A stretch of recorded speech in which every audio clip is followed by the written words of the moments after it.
आज छठे चरण का मतदान हुआ। आम चुनाव 2024 के छठे चरण में 6 राज्यों और 2 केंद्र शासित प्रदेशों की 58 सीटों पर मतदान हुआ। शाम 5 बजे तक के मतदान के लिए जारी हुए चुनाव आयोग के आंकड़ों के मुताबिक छठे चरण में 57.7% मतदान हुआ है। उत्तर प्रदेश, बिहार, पश्चिम बंगाल, झारखंड, हरियाणा, दिल्ली, उड़ीसा और जम्मू कश्मीर में मतदान हुआ। सुबह से ही कई बड़े चेहरे मतदान केंद्रों पर देखे गए। आम जनमानस में भी खासा उत्साह छठे चरण के मतदान को लेकर के देखा गया। तस्वीरें हम आपको दिखा रहे हैं किस तरह देश के 6 राज्य और 2 केंद्र शासित प्रदेशों में आज चुनाव हुआ। दिल्ली की सभी 700 सीटों पर वोटिंग हुई है। जिस तरह मैंने कहा कि सुबह से ही कई बड़े चेहरे मतदान केंद्रों पर देखे गए। विदेश मंत्री एस जयशंकर, केंद्रीय मंत्री हरदीप सिंह पुरी, नई दिल्ली से भाजपा उम्मीदवार बांसुरी स्वराज, आम आदमी पार्टी के नेता आतिशी, मनोहर लाल खट्टर, हरियाणा के पूर्व मुख्यमंत्री और पश्चिमी दिल्ली से सांसद गौतम गंभीर भी मतदान करने के लिए पहुंचे। इस चरण में कई दिग्गजों के भाग्य दांव पर लगे हुए हैं। महबूबा मुफ्ती, राज बब्बर, संबित पात्रा, मेनका गांधी, बांसुरी स्वराज, मनोहर लाल खट्टर जैसे चर्चित नामों की किस्मत ईवीएम में कैद हो गई है। विदेश मंत्री एस जयशंकर से लेकर हरदीप सिंह पुरी और मनोहर लाल खट्टर से लेकर बांसुरी स्वराज, आतिशी और गौतम गंभीर तक सभी ने सुबह मतदान की जिम्मेदारी पूरी की। मतदान प्रतिशत की अगर बात करें तो उत्तर प्रदेश की 14 सीटों पर 5 बजे तक 52.02% मतदान हुआ है। पश्चिम बंगाल की 8 सीटों पर 78%, झारखंड की 4 सीटों पर 61.41% मतदान, जम्मू कश्मीर की अनंतनाग राजौरी सीट पर 51% मतदान हुआ। हरियाणा की 10 लोकसभा सीटों पर लगभग 56% मतदान। राष्ट्रीय राजधानी दिल्ली जो कि यूनियन टेरिटरी है, केंद्र शासित प्रदेश है, 7 सीटों पर यहाँ 53.73% मतदान हुआ। उड़ीसा में 59.6% मतदान, बिहार की 8 सीटों पर 52% मतदान, उत्तर प्रदेश में 14 सीटों पर मतदान हुआ, जो कि आप देख सकते हैं किस तरह ग्राफिक्स के जरिए हम आपको दिखा रहे हैं किस राज्य में कितना मतदान हुआ। आज के छठे चरण में पश्चिम बंगाल सबसे आगे नजर आता है। पश्चिम बंगाल में मतदान फीसद 78% तक रहा। 5 बजे तक के आंकड़े हम आपको दिखा रहे हैं। 52.2% मतदान उत्तर प्रदेश में, पश्चिम बंगाल में 78, झारखंड में 61.41, हरियाणा में भी 56% लगभग मतदान हुआ। पश्चिम बंगाल में 78, झारखंड में 61, बिहार में 52, उड़ीसा में लगभग 60, दिल्ली में 54, हरियाणा में 56% और जम्मू कश्मीर के अनंतनाग सीट पर 51% से कुछ ज़्यादा मतदान हुआ है। शाम 5 बजे तक के ये आंकड़े हैं। इस हिसाब से अगर आप देखें तो आपको ये अंदाज़ा लगेगा कि चुनाव में इस बार उम्मीद है कि 5 बजे तक के आंकड़ों के बाद जब 6 बजे के फाइनल आंकड़े जारी होंगे तो फिर मतदान प्रतिशत में और बढ़ोतरी सामने आएगी। तो छठे चरण का ये मतदान जो हुआ है, एक चरण का मतदान बचा हुआ है अब कुछ सीटों पर, और इस छठे चरण के मतदान में कई दिग्गजों की किस्मत भी दांव पर लगी रही।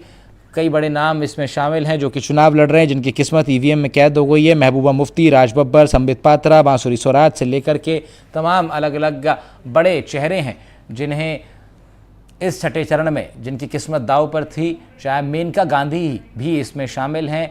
उधर जम्मू कश्मीर के अनंतनाग से महबूबा मुफ्ती प्रत्याशी हैं। राज बब्बर गुड़गांव से कांग्रेस के टिकट पर चुनाव लड़ रहे हैं। संबित पात्रा, मेनका गांधी सुल्तानपुर से चुनाव लड़ रही हैं। बांसुरी स्वराज नई दिल्ली सीट से, मनोहर लाल खट्टर उधर करनाल से चुनाव लड़ रहे हैं।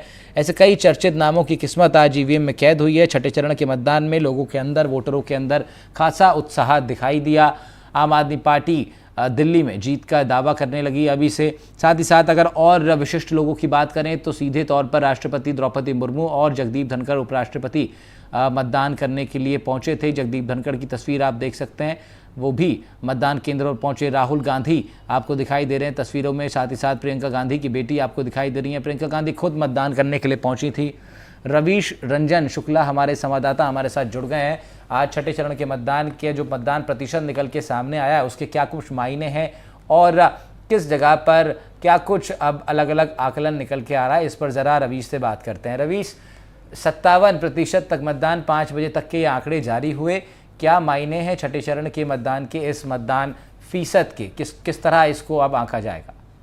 जरूरी है सोनी। रवीश, मतदान का प्रतिशत तो पहले भी कई चरणों में कम ही रिकॉर्ड किया गया है और इससे बात ये हो सकती है कि जो सियासी नफा नुकसान है और जो एक मुकाबला है सियासी, वो बहुत क्लोज हो सकता है।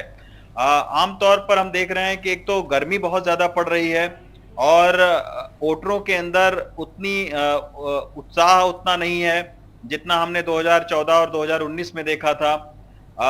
तीसरी बात है कि हमने देखा कि तमाम सारे जगहों पर जो है वो वीकेंड भी पड़ गया, तो उसके वजह से भी कई सारे लोग ये शिकायत करते मिले कि जो वोटर टर्नआउट है वो लंबी छुट्टी की वजह से लोग बाहर चले जाते हैं। तो ये सारी चीजें हैं, लेकिन अब इसके जो सियासी कितना नफा नुकसान उसका मिलता है ये एक आकलन करने के बाद देखेंगे। लेकिन अगर हम दिल्ली की बात करें तो दिल्ली में 2019 में 65% के आसपास मतदान हुआ था और इस बार भी लग रहा है कि उसी के आसपास में रहेगा, यानी उससे ज्यादा, मतलब उससे बढ़ेगा नहीं।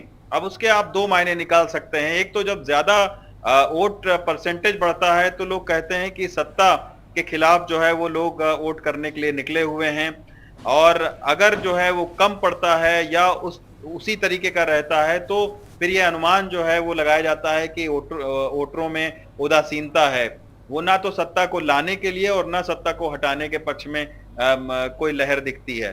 तो इस तरीके से तमाम सारे आकलन यहाँ लगाए जा रहे हैं।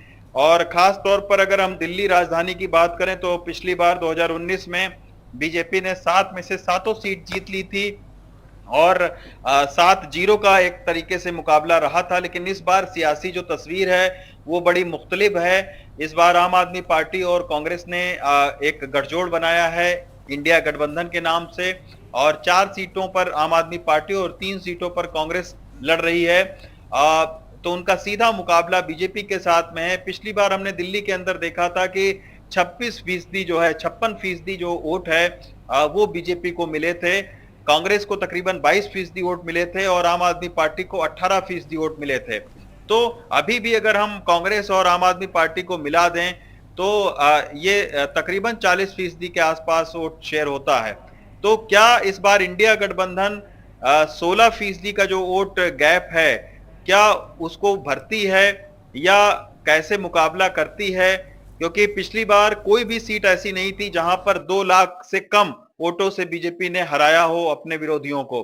तो इस बार हालांकि रोमांचकारी मुकाबला है, क्योंकि कई सारे, हालांकि बीजेपी ने सत्ता विरोधी लहर को हटाने के लिए 7 में से 6 टिकट को यहाँ निवर्तमान सांसदों के काट दिए थे। लेकिन अब देखना है कि आखिर जो 10 साल की रिजीम रही है जो मोदी सरकार की, क्या उसी पैटर्न पर जो है वो वोटिंग होती है या उसके खिलाफ नाराजगी दिखती है। लेकिन आज हम सुबह से देख रहे थे कि जमीन पर जो है वो खास तौर पर विकास का मुद्दा, नौकरियों का मामला, बिजली और पानी एक मुद्दा था। और अभी जो देखा गया कि जो नया वोटर है वो भारत की विदेश नीति में बहुत ज्यादा दिलचस्पी ले रहा है कि अभी क्या हो रहा है, भारत की ग्लोबल इमेज क्या है, ग्लोबल स्टेज पर भारत कहां पर है, उसको लेकर भी वोटिंग करते हुए दिख रहा है। और हाँ, दिल्ली का एक और जो पैटर्न है वो बड़ा अलग है, जो पूरे देश भर के किसी भी राज्य में नहीं मिलता है। वो ये है कि दिल्ली में विधानसभा और लोकसभा का जो वोटिंग पैटर्न है वो बिल्कुल अलग है। पिछली बार आपको याद होगा कि 70 में से 67 सीटें आम आदमी पार्टी को दिया, लेकिन जब 2019 का चुनाव हुआ तो लोकसभा में आम आदमी पार्टी को एक भी सीट नहीं मिली। तो जो पैटर्न है दिल्ली का वो यही होता है कि वो केंद्र सरकार के लिए अलग वोट करते हैं और राज्य सरकार के लिए अलग वोट करते हैं, और नगर निगम के लिए उनका जो वोटिंग पैटर्न होता है वो बिल्कुल अलग सा होता है। तो अब देखना होगा कि आखिर 4 जून के नतीजे बताएंगे कि किस पैटर्न पर वोट पड़ा है। लेकिन इस बार अगर हम बात करें तो इंडिया गठबंधन और बीजेपी के बीच में एक बड़ा रोमांचकारी सियासी मुकाबला देखा जा रहा है। रवीश, पश्चिम बंगाल में 78% तक मतदान रिकॉर्ड हुआ और पिछले चरणों में भी पश्चिम बंगाल एक ऐसा राज्य रहा जहां पूरे देश में तो वोटिंग कम हुई, लेकिन पश्चिम बंगाल में वोट प्रतिशत खासा प्रभावित करने वाला दिखाई दिया है। ज़्यादा वोट प्रतिशत पश्चिम बंगाल में, जहां पर भारतीय जनता पार्टी लगातार कोशिश कर रही है बीते अब कई सालों से कि अच्छे नंबर्स हासिल कर पाए। ज़्यादा वोट प्रतिशत पश्चिम बंगाल में किस ओर इशारा करता है? बिल्कुल, पश्चिम बंगाल का जो वोटिंग पैटर्न है वो निश्चित तौर पर जो सियासी पंडित हैं उसका आकलन कर रहे हैं। लेकिन हम देखें अगर तो पिछले 2019 में अगर हम देखें तो 2019 में बीजेपी का जो वोट शेयर था वो तकरीबन जो है वो 40% के आसपास में था, और तृणमूल कांग्रेस का 42% से थोड़ा ज्यादा था। तो यानी 2.5% के अंतर से बीजेपी को तकरीबन 18 सीटें मिली थी और तृणमूल कांग्रेस को जो है वो 22 सीटों पर उनको विजय हासिल हुई थी। तो इस बार बीजेपी के नेताओं का खास तौर पर यह कहना है कि पश्चिम बंगाल में जो रिजल्ट हैं वो उसके फेवर में जा सकते हैं। बीजेपी का अनुमान यह है कि उसको 25 से 30 सीटें जो है वो पश्चिम बंगाल में मिल सकती है। और ये भी उनके लिए एक ये थोड़ा उनके बातों को समर्थन देता है कि जिस तरीके से आपने बताया कि पश्चिम बंगाल में जो मतदान का प्रतिशत है वो अच्छा खासा है। आप ये भी देखिए कि पश्चिम बंगाल में इस बार हिंसा की सबसे ज्यादा शिकायतें आई हैं, लेकिन उसके बावजूद जो है वो वोटिंग पैटर्न, जो वोटिंग का परसेंटेज है वो एक बहुत अच्छा वोटिंग परसेंटेज है अगर हम पूरे देश के मुकाबले देखें। और खास तौर पर पश्चिम बंगाल का वोटर बहुत ज्यादा जागरूक भी रहता है। तो ऐसे में एक ये जो है इसके ये भी मायने निकाले जा सकते हैं कि हो सकता है कि सत्ता विरोध में ये सारे वोटर निकले हों। और ये भी कहा जा सकता है कि उसके अलग अलग मायने हैं। तृणमूल कांग्रेस का ये कहना है कि चूंकि सत्ता में कोई परिवर्तन नहीं चाहती है जनता, तो इसलिए वो वोट दे रही है। लेकिन निश्चित तौर पर कहीं ना कहीं ज्यादातर जो सियासी पंडित हैं वो इनका यही मानना है कि सत्ता विरोधी जब लहर होती है तब जो वोट शेयर होता है, जो वोटिंग परसेंटेज होता है, उसमें बढ़ोतरी होती है। लेकिन अब देखना होगा कि पश्चिम बंगाल में क्या इस बार, चूंकि बीजेपी और तृणमूल कांग्रेस का बहुत सीधा एक मुकाबला है और बीजेपी को उम्मीद है कि इस बार वो 2019 के मुकाबले पश्चिम बंगाल में अच्छा करने जा रही है। ठीक है रवीश, बहुत बहुत शुक्रिया आपका तमाम जानकारी के लिए। रवीश रंजन हमारे संवाददाता बता रहे थे छठे चरण के मतदान को लेकर सामने आई तमाम संभावनाओं को। अलग अलग हमारे संवाददाताओं ने रिपोर्ट किया है अलग अलग जगहों के मतदान को लेकर के। आपको एक एक करके हम अपने संवाददाताओं की रिपोर्ट दिखाते हैं। सबसे पहले गुरदीप हमारे संवाददाता ने क्या कुछ रिपोर्ट तैयार की है आज के छठे चरण के मतदान को लेकर, वो दिखाते हैं। हरियाणा इलेक्शन पूरे स्टेट में हो रहा है और 25 मई को सिंगल फेज में 10 के 10 लोकसभा हल्का में इलेक्शन हो रहा है। यहाँ पे बीजेपी और कांग्रेस लगातार आपस में फाइट में है, क्योंकि आम आदमी पार्टी का अलायंस कांग्रेस के साथ है और आम आदमी पार्टी को एक कुरुक्षेत्र की सीट कांग्रेस ने दी हुई है। और इस बार जो देखा जा रहा है, अगर सरसा की बात करें तो वहाँ पे कुमारी शैलजा जो कांग्रेस के बड़े नेता है वो इलेक्शन लड़ रहे हैं। अगर करनाल की बात करें, यहाँ पे हम सुबह से लगातार रिपोर्टिंग कर रहे हैं, वहाँ पे जो फॉर्मर चीफ मिनिस्टर है ML खट्टर वो कर रहे हैं, हैवी सीट है, वहाँ उनके अगेंस्ट यूथ कांग्रेस नेता को उतारा गया है। वहीं अगर बात करें और हिसार की या और उधर एरिया की जेजेपी के बड़े नेता वो भी लड़ रहे हैं। तो इस टाइम जो हाई स्टेक बैटल चल रही है और जैसे कि ये अनुमान लगाया जा रहा था कि गर्मी के बढ़ते देख के शायद वोटिंग में कोई डिफ़िकल्टी आएगी, लेकिन ऐसी कोई डिफ़िकल्टी नहीं दिखी। अब देखते हैं कि जब रिज़ल्ट आता है कौन सी पार्टी बाजी मारती है। कैमरामैन राजेश के साथ गुरप्रीत सिंह चीना फॉर NDTV हरियाणा करनाल। नई दिल्ली लोकसभा सीट पर इस वक्त जो बीजेपी के उम्मीदवार हैं बांसुरी सुराज, उनका सीधा मुकाबला इंडिया गठबंधन के सोमनाथ भारती के साथ में है। और यहां से 2 बार लगातार बीजेपी की जो मीनाक्षी लेखी हैं, जो कि पूर्व केंद्रीय मंत्री हैं, वो यहां से जीतती रही हैं, लेकिन इस बार उनका टिकट काट कर उनकी जगह पर बांसुरी सुराज को यहां से बीजेपी ने टिकट दिया है। और ये जो नई दिल्ली का इलाका है इसमें बहुत सारे जो क्षेत्र हैं वो VVIP जोन के हैं। यहाँ पर आज सुबह से हमने देखा कि जो मतदाता हैं वो बिजली, पानी, भारत की विदेश नीति और विकास के मुद्दे को लेकर जो है वो वोट देते दिखे हैं। नई दिल्ली जो लोकसभा सीट है उस पर पिछली बार मीनाक्षी लेखी ने तकरीबन 2 लाख से ज़्यादा मतों से जो अपने निकटतम प्रतिद्वंदी हैं कांग्रेस के अजय माकन, उनको हराया था। लेकिन इस बार का जो सियासी मुकाबला है वो बहुत ही दिलचस्प है। सुधीश कुमार राम के साथ रवीश रंजन शुक्ला, NDTV इंडिया। लोकसभा चुनाव के छठे चरण में उत्तर प्रदेश की 14 सीटों पर मतदान हुआ। इन 14 सीटों में प्रमुख रूप से आजमगढ़, लालगंज, अंबेडकर नगर, इलाहाबाद, फूलपुर, डुमरियागंज, बस्ती जैसी सीटें शामिल हैं। आज जो वोटिंग 14 सीटों पर हुई है, इसके बाद उत्तर प्रदेश में 13 सीटें बची हैं जिनमें मतदान 7वें और अंतिम चरण में होने वाला है। आज जो मतदान हुआ इसमें 2 जगहों से विवाद की खबरें आई। पहली आई अंबेडकर नगर से, जहां पे समाजवादी पार्टी के प्रत्याशी लालजी वर्मा ने आरोप लगाया कि उनके घर पर पुलिस ने छापा मारा। हालांकि पुलिस ने इस छापे से इनकार किया। और दूसरा विवाद आया प्रयागराज से, जहां कांग्रेस के प्रत्याशी उज्जवल रमन सिंह के पिता रेवती रमन सिंह का पुलिस के साथ एक विवाद हुआ और विवाद के बाद पूर्व सांसद रेवती रमन सिंह को हिरासत में ले लिया गया। हालांकि जहां से ईवीएम खराब होने की खबरें आई थी, वहां पर तत्काल ईवीएम को ठीक करा लिया गया और कहीं कोई ऐसा विवाद या हिंसा की खबर पूरे 14 सीटों में नहीं आई है। कैमरा पर्सन राजेश गुप्ता के साथ अंबेडकर नगर से रणवीर, एनडीटीवी इंडिया के लिए। बिहार में छठे चरण का ये चुनाव है और वाल्मीकि नगर से लेकर वेस्ट चंपारण, ईस्ट चंपारण और उसके बाद इधर आप आ जाएं गोपालगंज, सिवान, वैशाली और शिवहर। लेकिन जो सबसे ज़्यादा चर्चा है वो सिवान की है।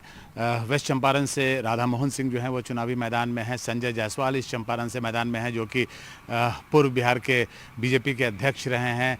लवली आनंद है शिवहर से, जो कि इस बार अपना किस्मत आजमा रही हैं जेडीयू के टिकट पे। लेकिन सबसे ज़्यादा चर्चा जो है वो सिवान सीट की चर्चा है। सिवान सीट की चर्चा है मोहम्मद शहाबुद्दीन की पत्नी हिना साहब के चलते। हिना साहब जो हैं वो इंडिपेंडेंट इस बार जो है निर्दलीय खड़ी हैं उम्मीदवार। इसके पहले उन्होंने 2 बार आरजेडी के टिकट से अपनी किस्मत की आजमाइश की, लेकिन दोनों बार वो सफल नहीं रहीं और इस बार वो निर्दलीय मैदान में खड़ी हैं। इस पूरे चुनाव में, सिवान के चुनाव में अगर आप देखेंगे तो चाहे वो जेडीयू के उम्मीदवार हों या फिर आरजेडी के उम्मीदवार हों, उन दोनों से ज़्यादा चर्चा हिना साहब की है। यहाँ के एक बड़े नेता माने जाते थे, एक दबंग नेता माने जाते थे और एक समय में सिवान, जिसको कि डॉक्टर राजेंद्र प्रसाद की जन्मभूमि के रूप में जाना जाता था, बाद में उसे लोग मोहम्मद शहाबुद्दीन के चलते सिवान को पूरे देश में लोग जानने लगे। और हिना साहब जो है उनकी राजनीतिक उत्तराधिकारी के रूप में अपना दावा पेश कर रही हैं। इस बार निर्दलीय के रूप में मैदान में हैं और इसलिए यहाँ का जो मुकाबला है वो काफ़ी दिलचस्प हो गया है। तो कुल मिला के ये जो 8 सीट है, इन 8 सीटों पे 2019 में एनडीए का कब्जा था। 8 इनके पास थे, या 8 के 8 इनके पास थे और एनडीए के पास चुनौती होगी कि इन 8 जो सीट हैं उस नंबर को उनको बरकरार रखना होगा।